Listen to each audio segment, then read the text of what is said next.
Ma'am मेरा अष्टम भाव का स्वामी दशम भाव में है, या मेरा दशम भाव का स्वामी अष्टम भाव में है, क्या ये मेरे लिए ख़राब है?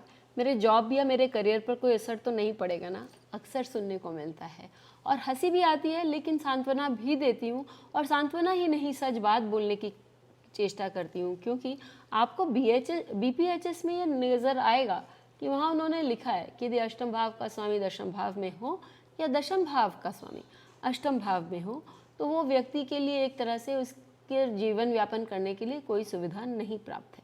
लेकिन गिरीश चंद्र शर्मा जी, जिन्होंने BPHS को ट्रांसलेट किया है इंग्लिश में और हिंदी में, तो उन्होंने ये भी लिखा है कि अष्टम भाव जो है वो कूप कहलाता है। कूप यानी एक तरह का कुआं, या जिसमें बहुत दूर तक अंदर तक डीप जाना होता है, और या मृत, things which are nearly dead, एक तरह से जो मर गया। तो ऐसे लोग किस क्षेत्र में काम कर सकते हैं? या तो आप बोल सकते हैं कि भाई मेरा जो करियर है वही डेड है। नहीं, वो तो हमें बोलना नहीं है, क्योंकि हमें तो काम करना है, जीवन व्यापन सभी को करना है।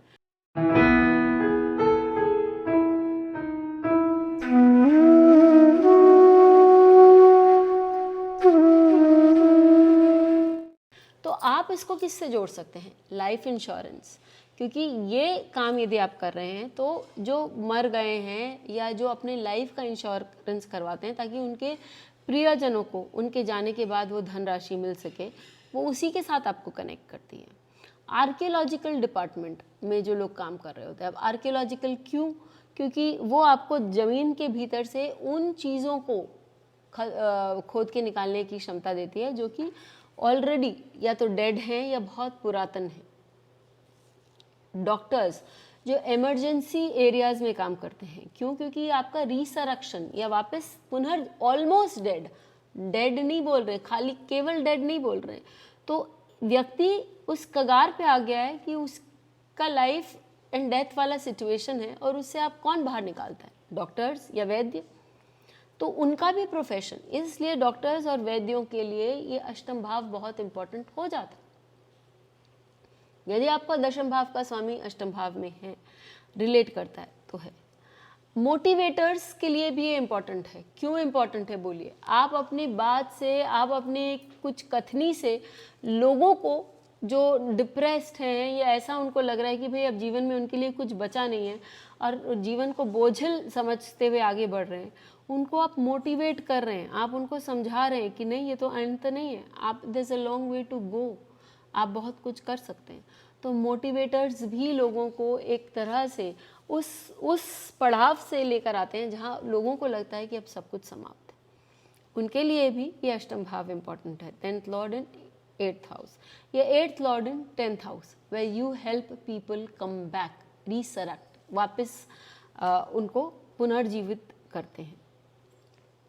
फिर हम ये देखते हैं कि ऐसे लोग भी हो सकते हैं जो मैन्युफैक्चरिंग में, खदान है जिनकी, क्योंकि खदान में भी आप एक कूप के जैसे आप नीचे उतरते हैं, नीचे खोदते हैं, नीचे सामान लेकर आते हैं, तो वहाँ पर आप मिनरल्स या आयरन एंड स्टील हुआ या कोई रत्न हुए, इन सब को निकालते हैं, चाहे वो हीरा हो चाहे वो पन्ना हो, ये सारी चीज़ें, इन सब को निकाल के लाते हैं और इनका काम करते हैं।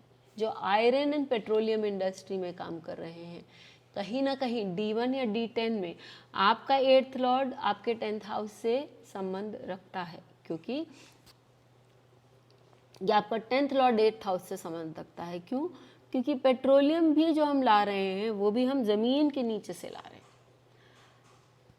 और यदि हम कर्म थ्योरी के अनुसार चलें तो आप देखिए कि दूसरों के कर्म के साथ या ऐसी चीज़ें जो दूसरों को नहीं मालूम है, मिस्टीरियस है, जो छुपी हुई है, कूप में पानी है या उसके नीचे खजाना भी गाड़ा हुआ है, वो आपको मालूम नहीं है, तो जो दूसरों से छुपा हुआ है उसको आप दूसरों के सामने उजागर करने की क्षमता रखते हैं। तो ऐसे लोग भी होते हैं जो अकल्ट में काम करते हैं, या हम कहें कि पराविद्या के साथ काम करते हैं, जो रिसर्च में काम करते हैं, उनके लिए भी ये बहुत स्ट्रॉन्ग हाउस बन जाता है।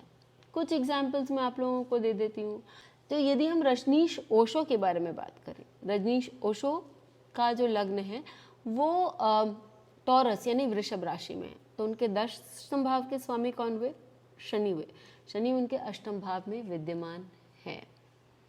8th भाव में होने के कारण it made him a motivator, लोगों को समझाने की क्षमता रखना, और साथ ही साथ ग्रेट अकल्टिस्ट, पराविद्या में माहिर थे वो। उनका चार्ट मैं तो बोलूँगी आप खाली D1 मत करिए, आप D10 में भी जाइए, क्योंकि हो सकता है D1 में आपको कुछ मिल रहा हो लेकिन वो आपको सटीक या बहुत साफ साफ नहीं नज़र आ रहा हो। लेकिन यदि आप अपने करियर के बारे में जानना चाहते हैं तो D10 तो देखना बहुत अनिवार्य है। और D10 में मैंने वेन डायर का चार्ट लिया था, क्योंकि वेन डायर वेस्ट के बहुत ही प्रख्यात न्यू एज गुरु उनको बोला जाता था, मोटिवेटर बोला जाता था, और उन्होंने बहुत सारी जो किताबें हैं मोटिवेशनल स्पीचेस उस पर लिखी है, किस तरह से व्यक्ति अपने आप को पुनर्जीवित करके और अपने आप को आगे बढ़ा सकता है, उस पर उन्होंने लिखी है। और बहुत सारे उनकी स्टोरीज भी आई हैं जहाँ लोगों ने उनकी बातों को माना है और आगे बढ़े। उनके 10th हाउस में D10 के 8th लॉर्ड बैठे हैं। 10th लॉर्ड का वहाँ पर संबंध बन ही रहा है, तो इसने बहुत प्यार से उन्होंने लोगों को बताया कि भाई, क्योंकि मरकरी 8th लॉर्ड वाक शक्ति दे दी, 10th लॉर्ड मंगल है तो उसने जोश दे दिया, और शुक्र के साथ बैठे हैं तो लोगों को प्यार से लेकिन जोश से लोगों को बोलने की क्षमता आ गई कि भाई करो और इस चीज़ से बाहर निकलो, लाइफ आपके लिए बहुत आगे है।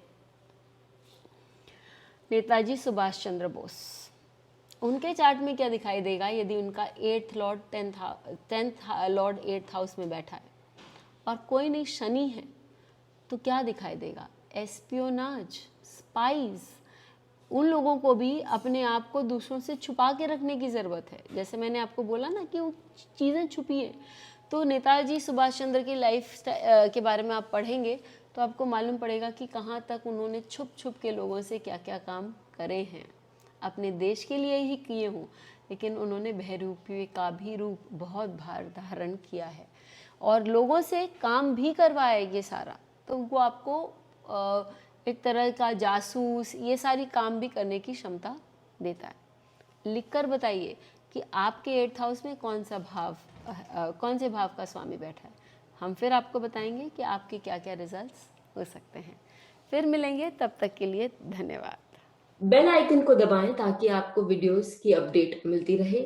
हमारे वीडियोस को लाइक करें, शेयर करें, उन पर कमेंट करें और हमारे चैनल को सब्सक्राइब करना न भूलें।